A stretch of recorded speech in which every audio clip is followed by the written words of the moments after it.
Inilabas na ng Budget Department ang mahigit 800 milyong pisong dagdag sa Quick Response Fund. At dahil posibleng magsabay sa loob ng parang bagyong Ophel at Pepito, mahigit 3,000 barangay sa bansa ang maaaring makaranas ng mga pagbaha at pagguho ng lupa. Nakatutok si Maki Pulido.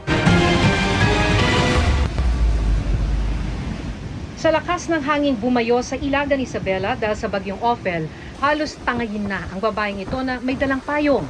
Pero hindi inalintana ang kambal na hangin at ulan ng mga magsasakang naghahabol na magpunla ng palay. Kailangan kasi ng pagkain, bili ng allowance ng mga bata.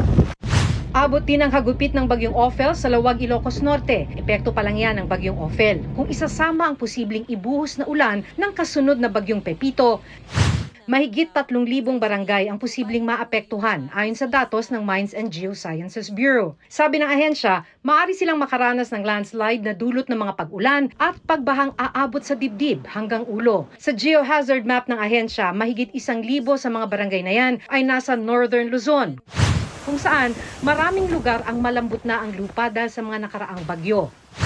Inaabangan kung bababa sa mga mapa ang tatahakin nito. Kung tamaan ang Metro Manila, mahigit 1,400 barangay ang posibleng bahain. Karamihan ay sa Maynila. Rekomendasyon ng MGB sa pilitang evacuation sa mga lugar na mataas ang posibilidad ng landslide. Wala po tayong kumbaga enough time para maghanda for landslide. So pag identified po kayo as high to very high susceptible barangay, i-enforce na po ninyo yung inyong preemptive evacuation. Pag hindi pa po umepekto or hindi po talaga nag-work yung preemptive, i-enforce na po natin yung forced evac. Sisimulan bukas ang preemptive evacuation sa mga daraan ng lugar ng bagyong Pepito. Idaraan ito sa pakiusap, walang sapilitan o mandatory evacuation. Pero kung piliing manatili sa kabila ng abiso, babala ng Office of Civil Defense, baka hindi sila agad marespondihan kung sakaling kailanganin na nila ng tulong. Sa lahat po ng mga risky areas,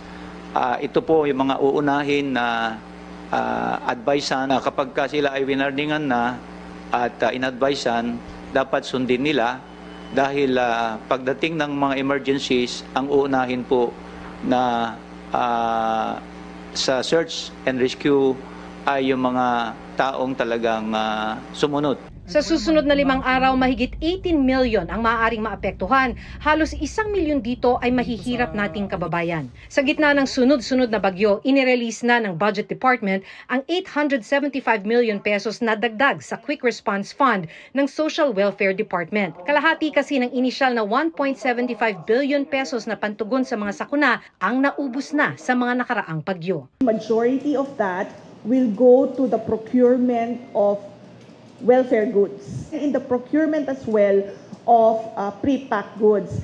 Para sa GMA Integrated News, Maki Pulido, nakatutok, 24 oras.